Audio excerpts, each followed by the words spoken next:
on the west coast of Scotland. It was a small Victorian seaside resort. The actual ICI was in between Stevenson and Irvine, and then Kilwinning was on the other side. So you had the ocean, and then Stevenson, Irvine, and then Kilwinning was that way.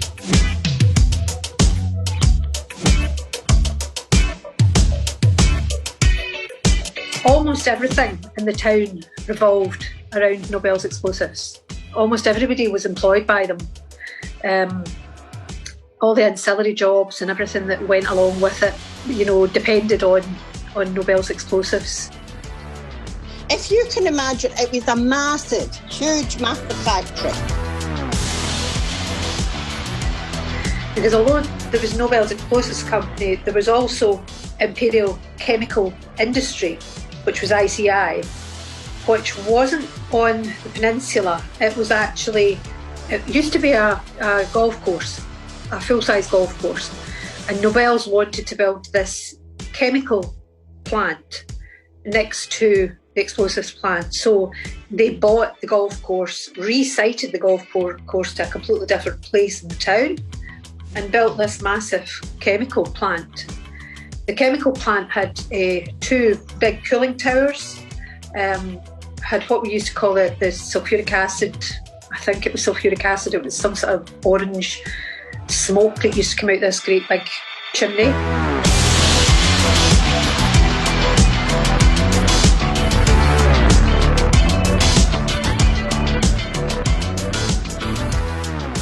My Uncle Robert, my father worked there. They were 30-year people, and they got my brother a job there in the box factory.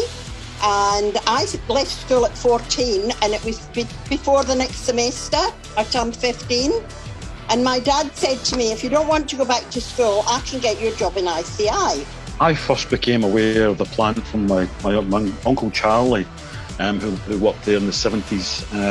And he used to tell me when I was a child about how he worked in an explosives plant, and it was exciting to me, going, oh my goodness, you made bombs and things. And he would go on and tell you how hard the job was. But again, at the same time, he always had pride. He always had pride in his camaraderie with these other guys that he worked with. We can't fathom how difficult it was to actually be working with live explosives. But again, it's this kind of yin and yang where everyone was happy. I think the main thing was they were happy to have a good paying job. It's probably put on those machines because I was a robust human being. I was big and solid, and so the women that actually worked on them were bigger, stronger women. If you were a little fragile woman, they never put you on them.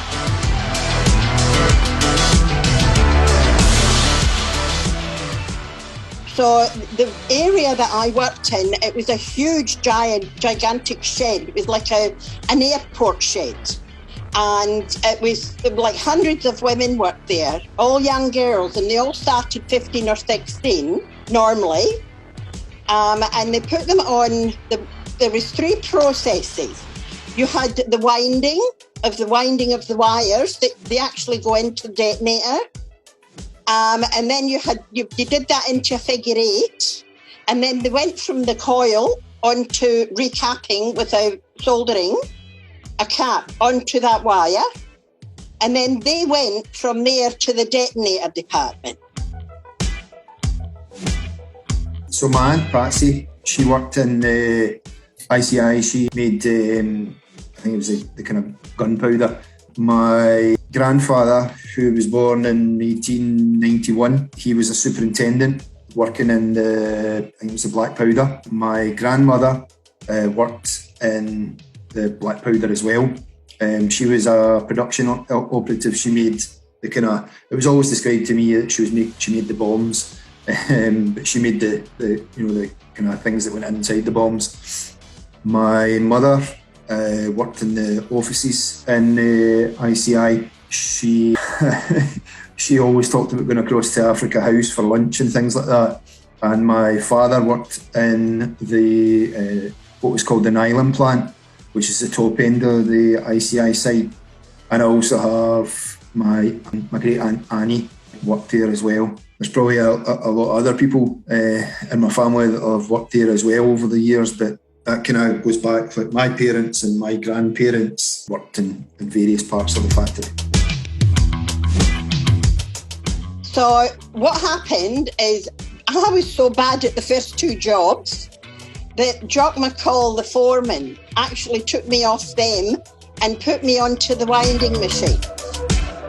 And there were 6 winding machines. They started from like a medium size up to a huge thing. And each machine was inside a cage. So it was all for safety. When you shut the cage and pushed the button was when the machine started. If the door opened, the machine shut off. Dan and my grandpa met there. She was in her early 20s and my grandpa was in his 50s, so there was a bit of a big age gap between them. And they met. He was her boss, I suppose you would say, at the time. And they formed a relationship and eventually got married, and they had 4 children from there. So that was a kind of an ICI, I guess I'd say an ICI romance. And I loved that job because we used to meet, all the girls that worked on the machine, there were 6 of us, used to meet at the main entrance when we were coming into work. And the day shift finished at 3 o'clock. We started, we did 3 shifts. So, and then most of the night shift was for the winding on the big wheels. They were like big Ferris wheels. So we 3 shifts, 6 in the morning, 6 in the afternoon, 6 in the night. So the machines went constantly 24 hours. But the day shift winders and the solderers, they only worked day shift.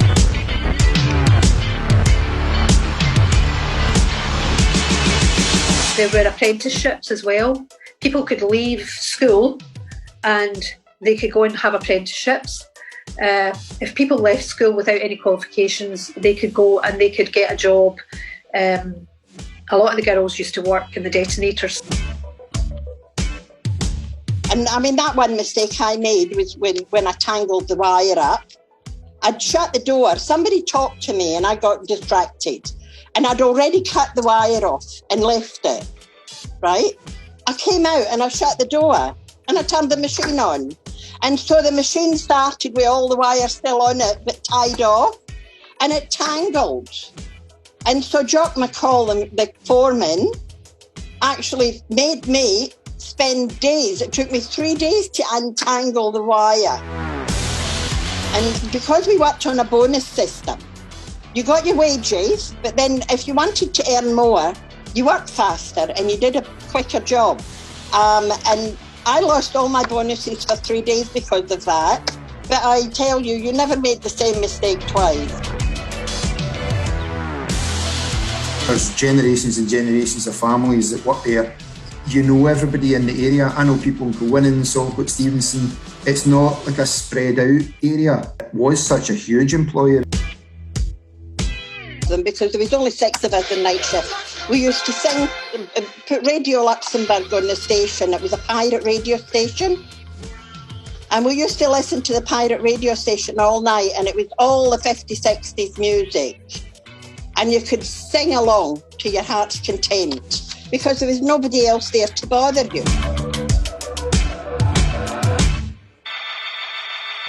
And I know in my mum's generation, she spoke very fondly of the women that she worked with. So when they took me from the winding machine, they put me in the detonators at 18. And I'll be honest, I hated it. One little individual sat on a chair with a crimping machine where you dropped a detonator into a hole, you put the cap in the detonator, and then you crimped a handle. So you actually crimped the wire, the cap, and the detonators together. And then that detonator went to go into the stick of dynamite. If it went off, you were the only one that got hurt.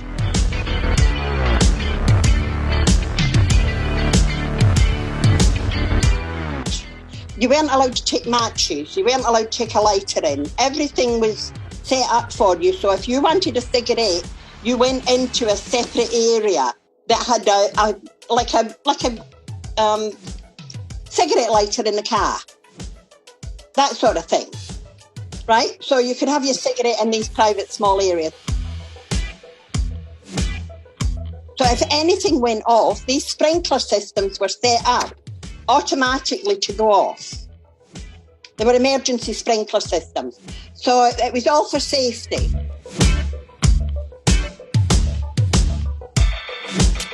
And then it was in the 80s, the 1980s, when I was working in the bank down there, that I suppose I started to see this big factory and all the shenanigans that went on. You know, there were some incredible characters, so much tomfoolery, craziness. You know, you would think this is a really, really serious business, but I think part of it was maybe a bit of dark humour, where people realised how dangerous some of the things were. So to get away from that, they had some really light-hearted, silly things going on. It was a great place to work when you were a teenager. They always recognised their workforce and paid them well. And you got really, really good money. It was very good money for an 18-year-old. And they had benefits. They had very good benefits. You got full medical service. You got, everything you could get. The company supplied. They were a very good company to work for. You got shares in the company. When I worked in the bank, every year Nobel's Explosives would give people shares, a kind of workers' share scheme. All the people that worked in the offices and the executive and all the rest of it, they never cashed in their shares. We used to have files in the safes where people had a big thick wad of shares, ICI shares, worth a fortune. But most of the people that worked in the factory, the week before Glasgow Fair, which was the holiday fortnight, the stockbrokers came down from Glasgow and they would be there for 3 days, for 2 days. They would get all the people coming in with their share certificates. They would allocate them little yellow slips. There would be pink slips that came back into us. And we would get an indication of how much money all of these employees would be coming in to pick up at the end of the week.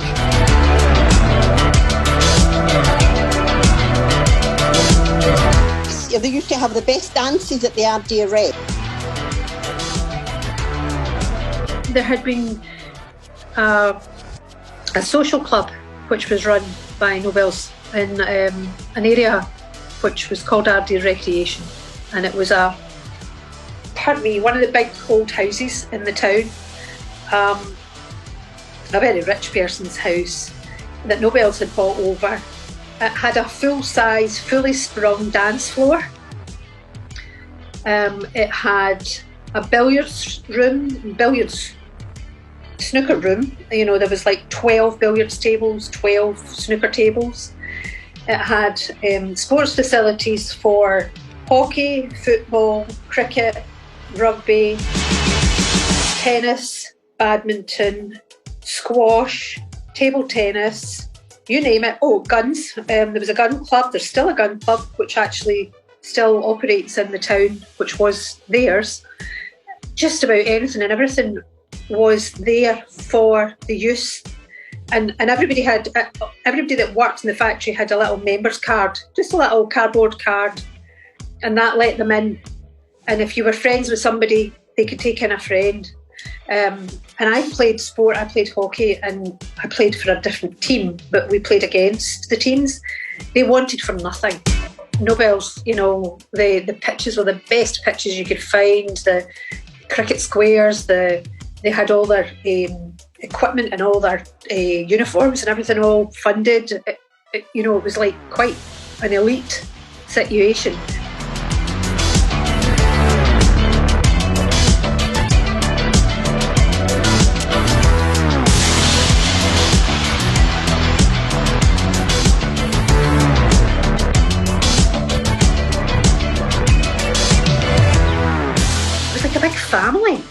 anyone ever get in trouble, there was someone who would be there that you knew would come and help. Everybody knew everybody. There was the friendship. The people next door worked in the factory. The people across the road worked in the factory. The neighbours in our street, there was 1, 2, 3, 4, 5, 6 out of 10 houses worked in the factory.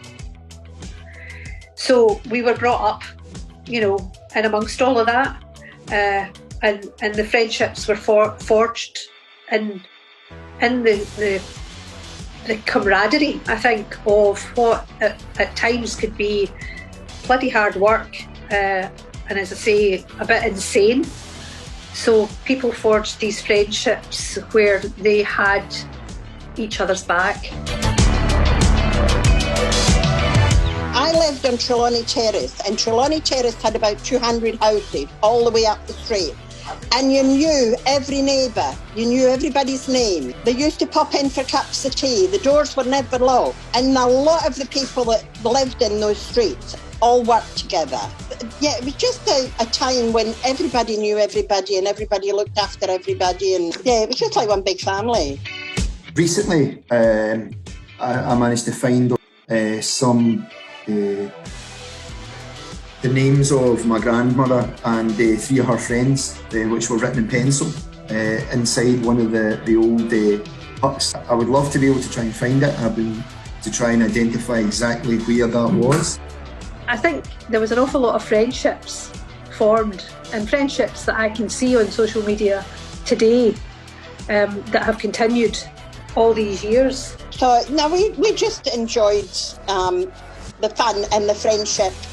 And as I said, I'm still friends with some of these women. Cousin's sister-in-law and I are still best friends. She lives in Bath, and she worked on one of the machines as well. And Maureen Aldridge was another one that I worked with. Her and I worked it. So the 4 of us, there was 4 of us, and Susie Howie and Elizabeth Gargan. We all worked together, and we used to meet at the main gate and all walk down the street arm in arm. And I live in Australia. I've been back. I can't do it now because I've got a walking frame now and my back's totally gone. But I've been back so many times and caught up with all the girls I used to work with. It was just a fun time to be alive. But my last fling in the ICI was to pull the chain on the emergency sprinkler system. I knew I wasn't going back, so I pulled it. When I come out the door, I pulled the emergency sprinkler system and I soaked everybody in the tunnel, and the tunnels went for miles. And I'll be honest, I never told anybody that.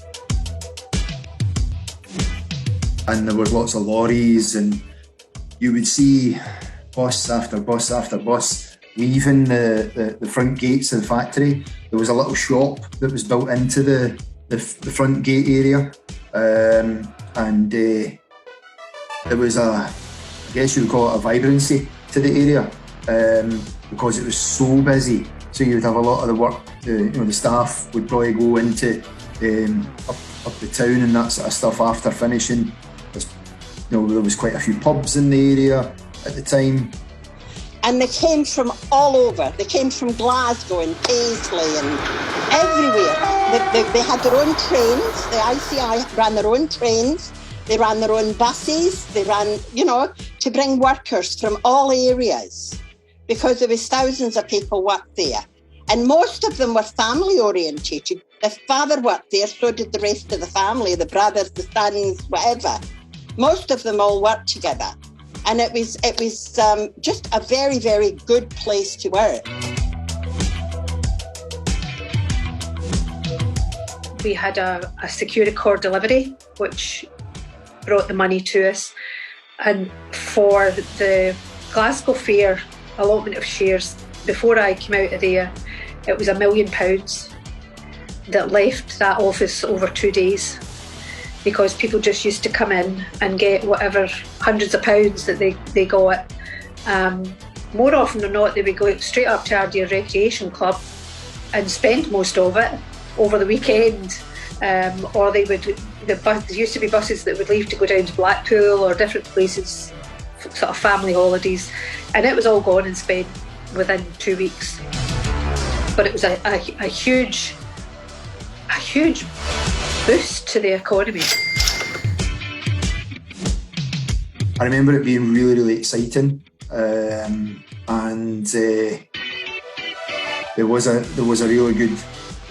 good buzz about the place. There was lots of kind of entertainment on. There were bus tours, like in minibuses, and they would take you around the entire site and describe what the different things were that were produced in the different areas. So they drove you up past the golf ball, which was up the top end, and then took you round the back and down to the harbour and told you about that area as well and brought you right round. They had lunches in the Africa House area. I used to love eating, well, still do love eating. as a kid when there's like free food and you're having fun with your family, there were t-shirts that they were giving out, there were frisbees, baseball caps. Baseball caps they weren't so popular here in the UK then. They were still a kind of more an American thing, so it was quite cool to have a baseball cap.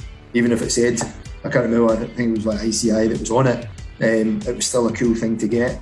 So it was kind of, it was a good fun day out with your family. But now looking back at it, as like I'm nearly 50 years old now, and when I look back and I think, would I want to take my kids to an explosives factory for a day out, for a fun day? I probably wouldn't, but times have changed.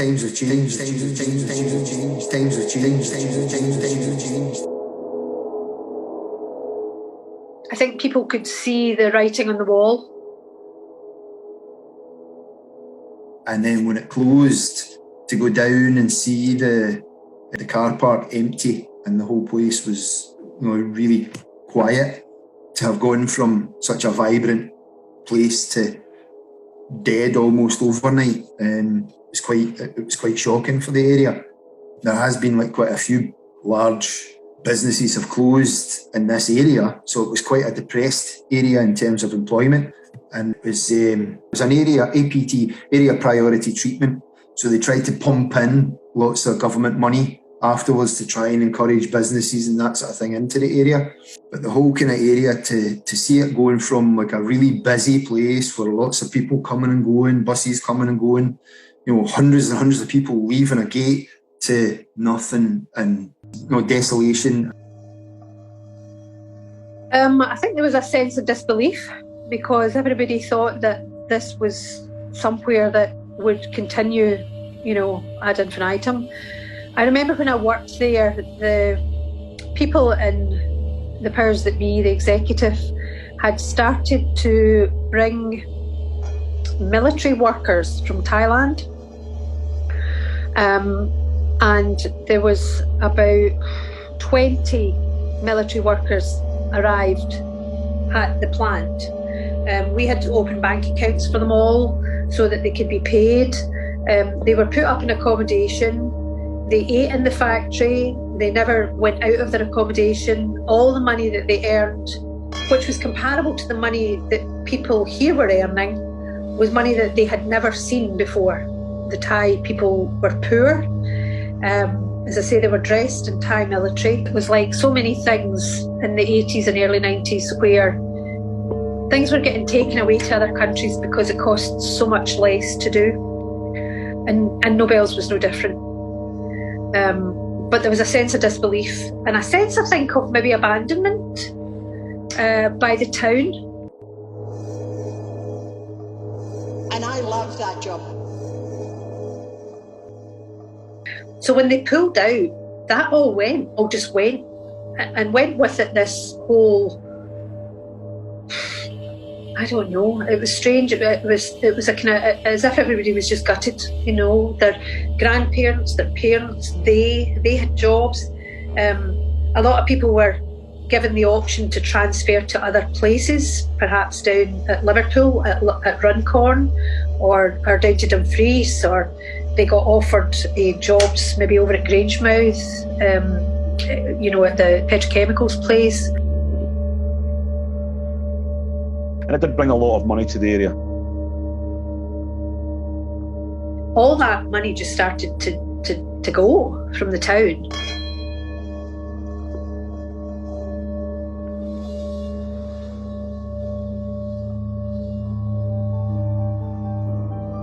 The area, when you go down there, you can walk along the shoreline, which is 3.5 kilometres long. So you have a long, straight beach. And just to walk along that beach itself, it's the way the cove is protected. You can walk along there. I take my dogs down, and you just lose yourself. Or if you're down there in high summer, the sound of the birds, it's phenomenal.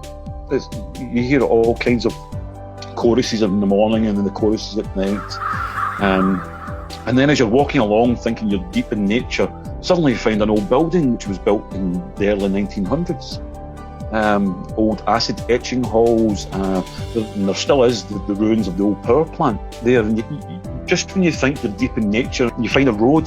The other strange one I always find is you can walk down there and there's still street name signs up.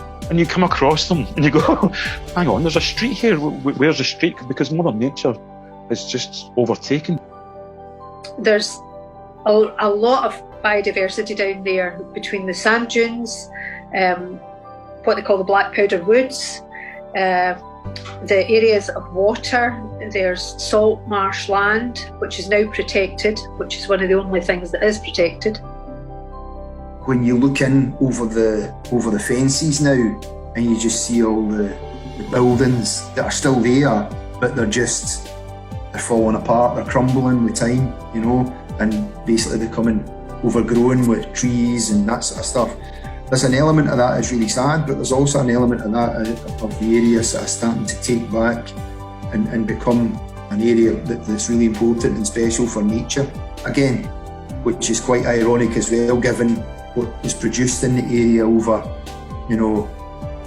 100 odd years, for, the last time I was down walking in Black Powder Woods, I got the closest I've ever got to a red deer. And, where it shot out from, in the middle of a forest, there's lampposts. There's rare species, very rare species. South end of the peninsula, there are some massive sand dunes, the likes of which are only seen in other areas in Scotland, further up the west coast on the Outer Hebrides and some of the islands. Because of so many towns and things being built up and down the west coast, most places have got promenades and concrete structures to stop the tide coming in. A lot can be brought to the area. I mean, even for ecotourism, Ardeer is just a phenomenal place. Nobels were always respectful of the creatures that were on the peninsula. I suffered from a really bad bout of depression for many years, and that is where I went to get solace. I went there just to get peace and quiet and try and gather my thoughts. And I think that's why I'm still bearing my soul for the place, because she helped me. So if I can help her back, then...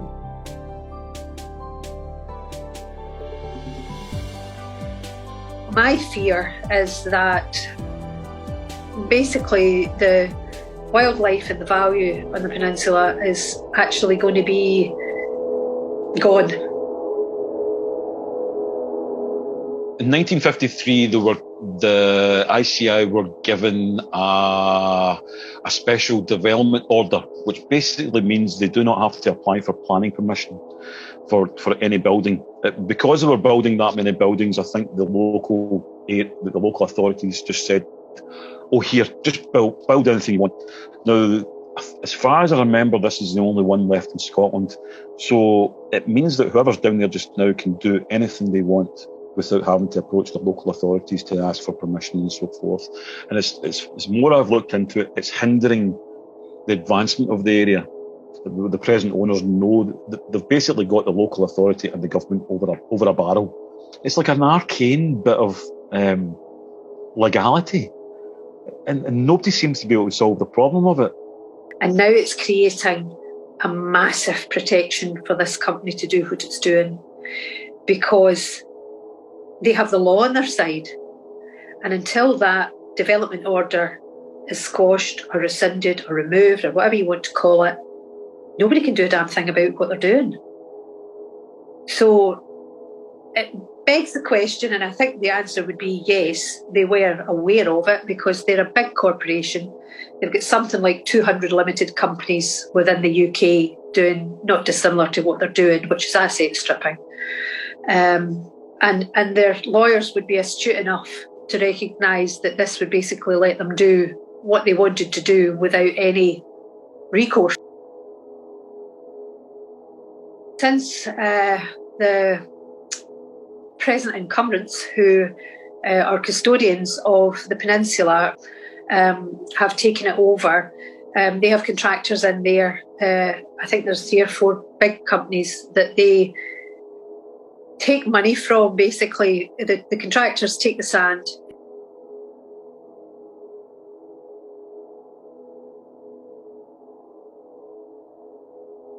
There is a massive concrete structure that goes right along the edge of Nobel's peninsula, probably about 20, 25, 30 feet high.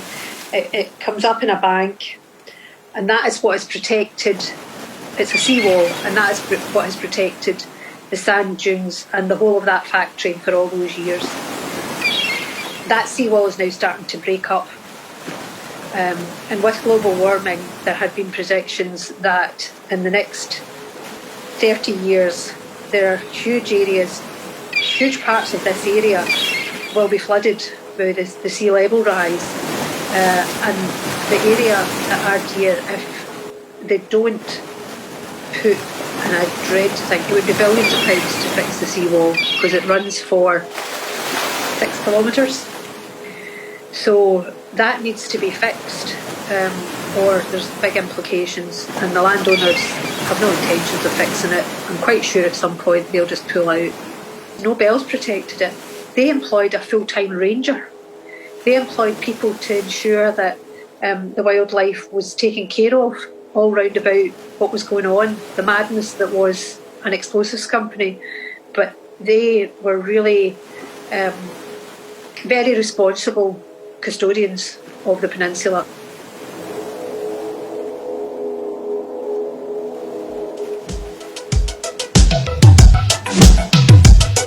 The town still kind of survives on Nobel explosives money because such a big percentage of the people who are still in the town are pensioners. A lot of them in their 80s, some of them in their 90s, who either worked there themselves or their husbands worked there, and they still get what we call ICI pensions. And the pensions were really good pensions. And again, there are hundreds of people, probably thousands of people across this area that have benefited from those pensions since ICI pulled out. So the legacy still kind of lives on.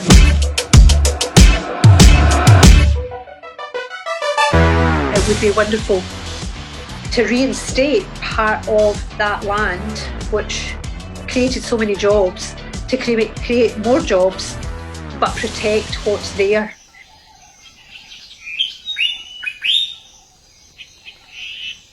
When sitting down there with my dogs, and then a pack of deer walk in front of you, and they just look at you nonchalant, as if, well, there's a human. And they just carry on their way. So as much as it has the ugliness of the industrial area and the 150 years of whatever happened there, it has an aura about it. It really does have an aura about it. And sometimes you just stop and sit